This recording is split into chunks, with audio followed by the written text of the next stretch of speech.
30 jours sans manger le soir. Ça y est, ça fait 30 jours que je n'ai pas mangé quoi que ce soit de solide après 15 h de l'après-midi. Parce que quand je dis le soir, en fait c'est toute l'après-midi. Mon dernier repas, c'est le lunch. Après, plus rien. Alors de base, j'avais fait la première semaine, je mangeais rien après 13 h de l'après-midi. Mais me baladant dans pas mal de petits restaurants ici en Indonésie, où je connais pas mal de personnes, et donc du coup tu discutes, et ça prend beaucoup plus de temps que prévu, et donc du coup tu finis de manger, il est 14 h, 14 h 30, donc j'ai changé cette règle que je m'étais instaurée, qui était du coup de ne pas manger après 13 h de l'après-midi jusqu'au lendemain matin, à ne pas manger après 15 h. Généralement à 14 h, j'ai fini de manger, mais je me laisse une petite marge. Après 15 h de l'après-midi, je ne mange plus jusqu'au lendemain, et cela fait plus d'1 mois que je fais cela. Je me sens super bien. Au moment où je fais cette vidéo, par contre, je dois t'avouer que j'ai faim. Il est bientôt 11 h et j'ai pas encore mangé. Pourquoi ? Parce que j'ai envie de pousser ce challenge un petit peu plus loin. C'est pas quelque chose que je te recommande de faire. Absolument pas. C'est quelque chose que j'expérimente et que j'ai envie de te partager. Durant longtemps, j'avais cette idée dans ma tête de 1 repas par jour. Et c'est quelque chose que j'ai envie de faire. Du coup, je m'apprête à le faire. Et je peux t'assurer que c'est déjà bien plus technique que de ne pas manger le soir. Parce que tu manges le matin, tu manges l'après-midi. Personnellement, il m'a fallu 3 jours pour m'adapter, pour que mon corps s'habitue à ce nouveau régime alimentaire qui est de ne pas manger après 15 h de l'après-midi. T'avais un petit peu faim les 2-3 premiers jours, mais après ça va. Et tu manques pas d'énergie. Si tu me verrais danser pendant 2 heures non-stop, tu te dirais mais c'est pas possible, t'as pas mangé toi ? Je danse plus, j'ai plus d'énergie que la plupart des gens qui vont danser et qui ont consommé de la nourriture avant d'aller danser. Que ce soit 1 heure ou 2 heures avant d'aller danser. Je peux te l'assurer. Rejoins-moi ici, viens on va danser et on verra qui danse le plus longtemps sans s'arrêter. Et pourtant je ne mange pas, donc je ne manque pas d'énergie. Après par contre c'est vrai que mon repas, le lunch que je consomme, je fais en sorte qu'il soit vraiment au top du top. Pas forcément en grosse quantité, mais qui ait tous les nutriments que mon corps a besoin pour être en pleine forme, pour être en pleine santé, pour qu'il soit plein d'énergie.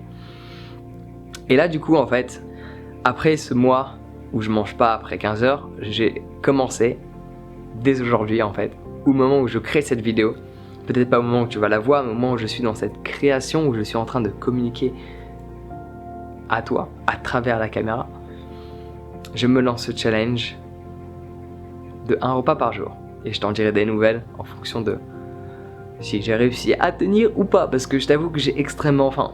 Parce que du coup la dernière fois que j'ai mangé, la veille, il me semble que j'ai mangé aux alentours de 13 h de l'après-midi. Parce que de base je mangeais le matin, 8-9 h, midi 13 h. Et je mangeais pas après 15 h. Le temps de finir de manger tranquillement, posé, en train de discuter. Mais je remangeais le matin. À 8-9 h, là il est 11 h bientôt dans quelques minutes et j'ai toujours pas mangé. Et il vaut mieux pas que je mange à 11 h ou 11 h 30 parce que du coup ça va être super long. Donc je pense qu'il faut vraiment que je fasse en sorte de manger entre midi et 13 h, si ce n'est pas à 13 h, pour vraiment séparer la journée en deux. Donc voilà, c'est la seule chose que j'avais besoin d'exprimer. Comment je me sens, super bien. Là forcément j'ai un petit peu faim parce que je rajoute une autre difficulté, un autre challenge à travers ce que j'avais déjà commencé à effectuer. Mais de base, ne pas manger le soir, je dors mieux, j'ai plein d'énergie, j'ai beaucoup plus de temps à utiliser pour bosser, pour voir des amis, pour danser, pour m'amuser, pour découvrir, me cultiver, me questionner, examiner ma vie et progresser dans ce que je fais. Étant donné que je vais pas passer du temps à cuisiner, à mettre la table, à manger, à débarrasser, à nettoyer et à recommencer. Donc forcément tu gagnes un temps fou. C'est vrai que je vais souvent dans tous les cas au restaurant le soir, mais je prends juste un jus ou je prends juste un thé. Parce que je suis toujours dans cette dynamique de je suis ok sur tout ce qui est liquide, mais rien de solide. Et quand je dis liquide, ça va pas forcément des smoothies. Je veux pas prendre un smoothie tous les soirs parce que mon corps s'est tellement habitué, mon estomac s'est tellement rétréci via cette nouvelle pratique alimentaire qui est de manger 2 fois par jour, matin et midi, que le soir, si je commande un smoothie, sans déconner, j'arrive pas à le finir. Et de base, je suis considéré comme étant un gros mangeur. Genre, je sais que ça peut paraître surprenant pour toutes les personnes qui sont là en mode « Non mais moi je mange trop, je peux pas faire ça ». Tu m'aurais dit que j'aurais fait ça il y a 2 ans, je t'aurais ri au nez. J'aurais dit, moi pas manger, what? Mais on évolue. Pour moi, si tu ne testes pas des nouvelles choses, tu resteras toujours au même endroit. Et quand je dis tester des nouvelles choses, c'est pas forcément relié à ton alimentation. L'alimentation aide parce que tu es constitué à travers la nourriture que tu as consommée. Donc, que manges-tu? En fonction de ce que tu manges, tu deviens. Donc, que deviens-tu? Ça, tu peux y répondre à travers la nourriture que tu as consommée. Deviens-tu de l'amour ou de la violence à travers la nourriture que tu as ingurgitée? On en fera une autre vidéo. Mais donc tu vois là où je veux en venir. Si tu fais toujours les mêmes choses, tu obtiendras toujours le même résultat. Si ton sommeil n'est pas les plus agréables, que fais-tu pour l'améliorer? Rien. N'attends pas à ce qu'il change. Ton sommeil changera, la qualité de ton sommeil changera dès lors que tu changes tes habitudes. Que fais-tu avant d'être couché? Est-ce que tu regardes ton téléphone pendant 1 heure à faire défiler le film d'actu de Facebook? Est-ce que tu as mangé une demi-heure, un gros repas avant d'être couché? Quand tu veux obtenir quelque chose, il faut que tu te remettes en question. Quand tu veux obtenir quelque chose de différent de ce que tu as toujours obtenu précédemment, il faut que tu changes les actions que tu entreprends. Ce truc que je le fais pas pour économiser de l'argent, je le fais pas pour économiser du temps, je le fais parce que je crois vraiment au fait qu'un repas par jour est amplement suffisant pour avoir toute l'énergie de faire ce que je veux faire, être en pleine forme et être en bonne santé. J'y crois sincèrement. Je peux me tromper, mais ça je le saurai qu'à partir du moment où j'aurai essayé. Donc je vais faire 30 jours, faire des prises de sang, faire 30 jours en France, faire des prises de sang tous les mois, et je vais voir où j'en suis, je vais voir les résultats. Et en fonction des résultats, je vais pouvoir voir, ok, il me manque telle et telle chose, donc peut-être qu'il faut juste que je rajoute tel et tel aliment dans mon alimentation, tel et tel nutriment.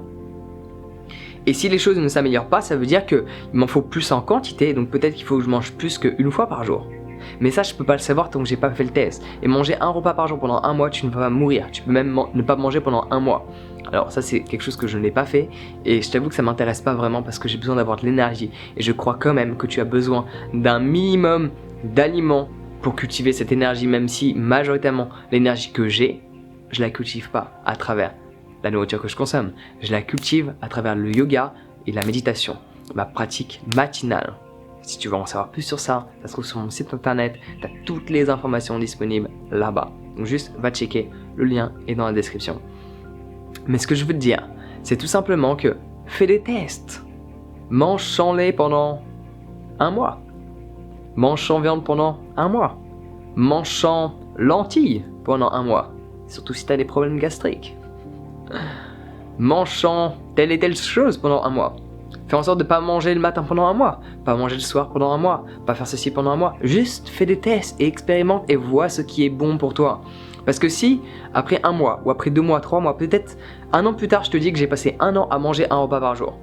Et je te dis que ma vie elle est extraordinaire comme ça, je me sens super bien. Et que tu fais le test, et que cela ne fonctionne pas pour toi, ça peut ne pas fonctionner pour toi. Après, il faut te poser la question, est-ce que cela ne fonctionne pas pour moi parce que mon alimentation c'est de la merde, je mange pas organique, mon assiette elle ne ressemble pas à un arc-en-ciel, il n'y a pas différentes textures. Pour simplifier, différents aliments qui vont t'apporter différentes choses. Ton alimentation n'est pas variée et n'est pas de qualité, surtout si tu manges 1 repas par jour, forcément tu vas pas avoir d'énergie. Mais si tu me dis que tu as mis toutes les chances de ton côté, c'est-à-dire que tu as fait en sorte d'avoir une alimentation des plus variées, organique, belle, vivifiante et tout ce qui va avec, et malgré ça tu te sens fatigué, ça veut dire que c'est peut-être pas fait pour toi. Mais tu ne pourras jamais le savoir si tu ne sais pas. Et tu vois, le fait de m'exprimer avec toi, le fait de communiquer, de ressentir cette énergie que je fais fructifier en moi, la faim commence à disparaître. Et la faim, la plupart du temps quand on a faim, on a juste soif. La plupart du temps quand on a faim, on a juste soif. Donc voilà, je te partagerai une petite astuce aussi pour jeûner sur plus long terme dans une prochaine vidéo qui devrait fortement t'aider. Juste un petit élément à faire, je te le partage pas tout de suite, il faut patienter. Tout ne va pas t'être donné en un claquement de doigts. Parfois, il faut patienter et fournir les efforts nécessaires pour obtenir ce que l'on souhaite. Je veux manger 1 repas par jour, l'effort est contenir cette faim, la ressentir et l'accepter. Et il y a aussi d'autres aspects, il n'y a pas que l'aspect sur toi, sur ton physique, ta santé, mais l'aspect de être en relation et développer beaucoup plus d'empathie et de compassion vers toutes ces personnes qui ne font pas le choix de manger un repas par jour, qui mangent un repas par jour de merde et qui n'ont pas choisi. Donc le fait de manger un repas par jour, ça m'aide à développer cette gratitude parce que je le fais non pas par nécessité, mais parce que j'ai envie de le faire. Et ça me permet de réaliser que des personnes, cette faim que j'expérimente, ils l'ont pas choisi. Et là, c'est pas le même scénario qui s'exprime. Donc voilà pourquoi, t'as toutes les raisons en fait, voilà pourquoi j'ai décidé d'arrêter de manger. Pas complètement, juste le soir et maintenant le matin. Donc un repas par jour, je t'en donnerai des nouvelles dans les semaines à venir. Sur ce, prends soin de toi, passe une bonne journée et à bientôt.